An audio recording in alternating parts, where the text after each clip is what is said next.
Well, good morning, guys. This morning I'm going to just do a quick video of how we set up the automatic waters. All this here you can get at Georgia Quail Farm, GQF. You can look them up online. Got 5/16 tubing. They have two different sizes. I use the larger size, but you can use the smaller depending on what your needs are. We have tees. We have the cups. We have the cup and wire bracket, holder, adapter, whatever you want to call it. And then your clips. Fairly simple. You can use 1x1 wire, 1x2 wire, 1/2 inch by 1 inch wire, you know, depending on what your needs are. The clips, you can see the little notch on them here and the pull tab. Go in, shove it in place till it locks in. That's it. So you would build your rack system or mount your wire however you're going to do it. Put these in the position you need them. Your cups, little Teflon tape. Reason I like using these adapters are actually threaded for these cups. Whereas a lot of your videos on your automatic waters and all that stuff, drilling a hole in a bucket and just kind of threading that through there, to me they always leak. But anyway, this is how you can do it. You can either run your wire go on now. You can run your wire flat, depending on, like I said, what your needs are. You can run your wire flat, depending on, like I said, what your needs are. These particular cups you can adjust like this, or spin the cup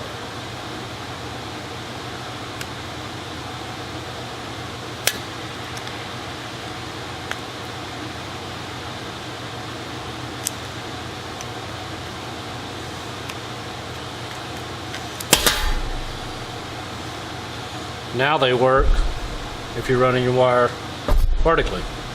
So anyway, that's the basic. That's how you mount your clips and your cups. Like I said, this is 1/2 inch by 1 inch wire. Need to adjust it, just push in, put it wherever you need it.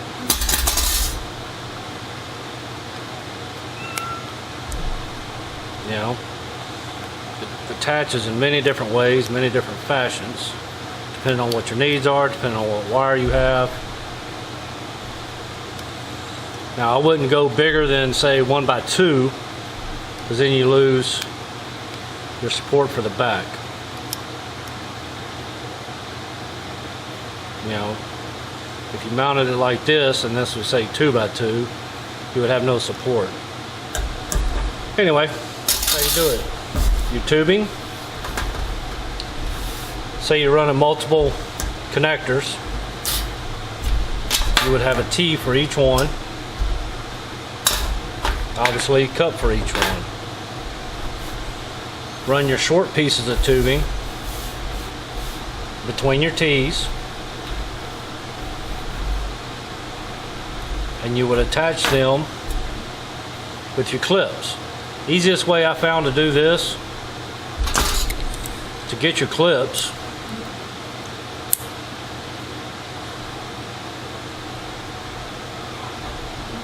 run them farther down than what it would make up to here. Put these on first, obviously, but don't try to put the clip here and then shove the tube on while you're holding it open. It's a pain in the butt, and it's pointless trying to do it that way. To me, that's the easiest way. So once you have all your T's mounted,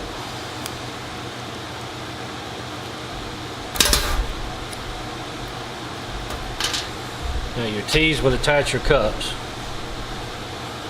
You can run 1 cup, 2 cups, 10 cups, 20 cups, however many you want.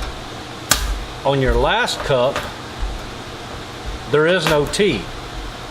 You would come off the T and then go straight into your clip. Now these clips, your cup screws in here, so it's like this. The top has your hose fitting. There you go. That's it. Simple. Now once you run this system all the way, however many you're going to do, your last one will have a T on it. And then as you come out from here, this will go to your pressure reducing valve. The ones I got from GQF are, I believe they start at 8 pounds and you can reduce it all the way down to 1 pound. For chickens, quail, running on about 5 or 6 pounds, that's plenty. And you can also do this for rabbits, and instead of using the cups, use nipples. I'll show you that in a minute. But that's pretty much it. It's simple. It's it's easy to do. It gives you a little peace of mind. People up in colder climates, you may not want to rely on this during the winter time because it will freeze. Down here where we're at in southern Louisiana, if it freezes, it might freeze for a couple hours out of the year, so I'm not too concerned about it. But this will give you peace of mind that they always have fresh water. Unless something goes wrong from the pressure valve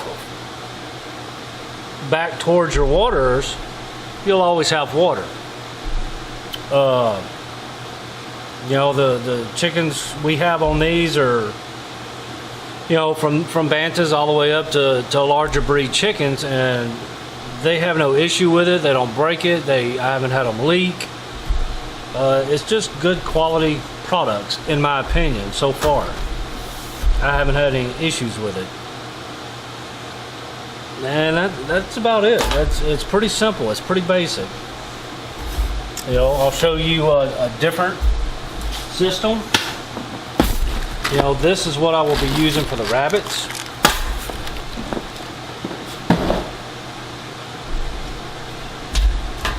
The rabbits are a little bit different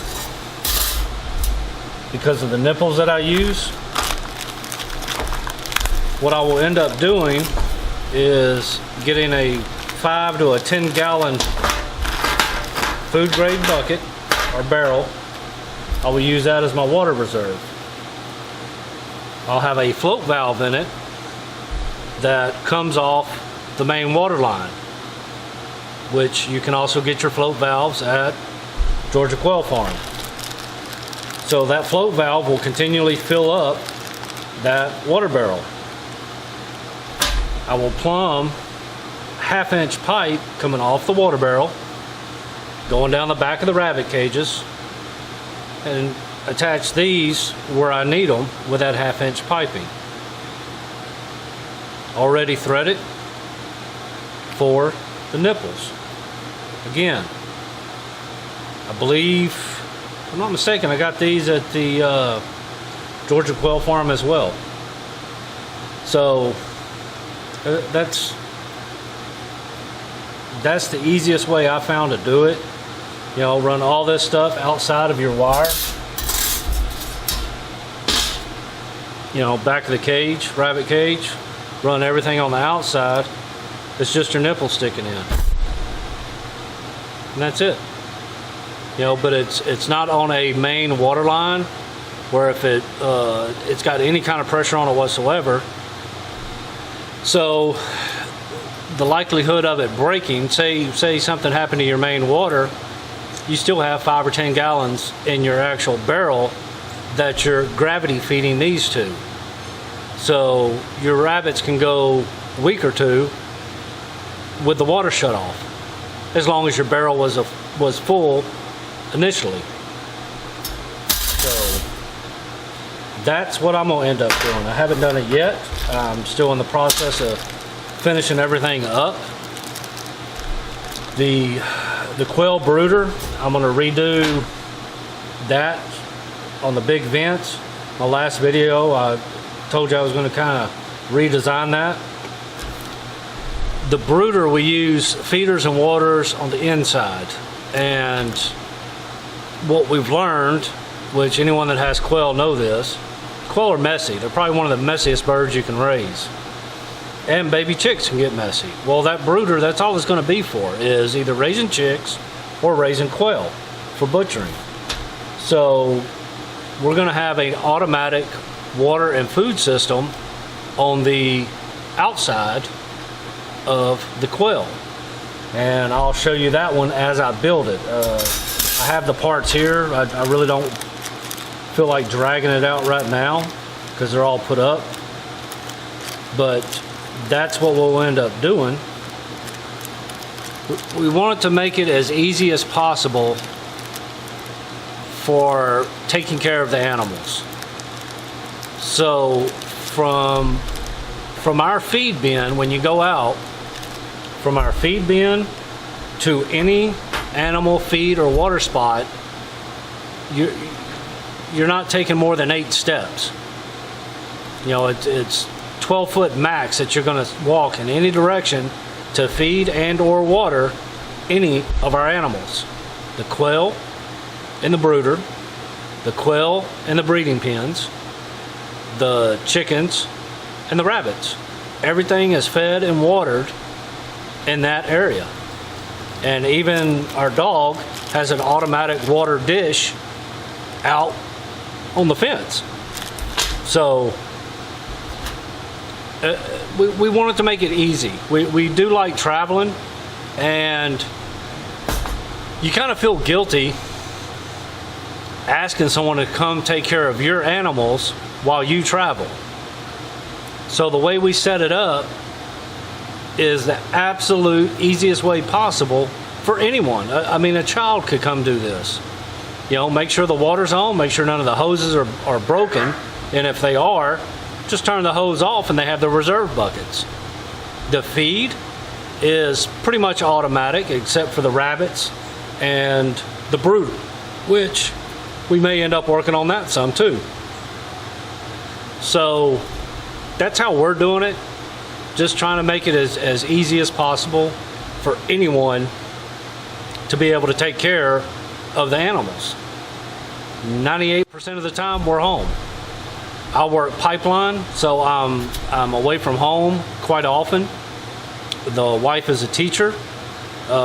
In the process, she you know, congratulations to her. She passed her principal's test Friday. She got her results in, so you know, hopefully this time next year she'll be a vice principal or principal in a school, if not sooner. So she's pretty constant. But when she's out of school, she likes to travel.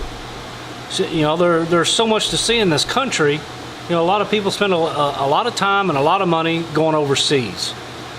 And I myself lived in Europe for years.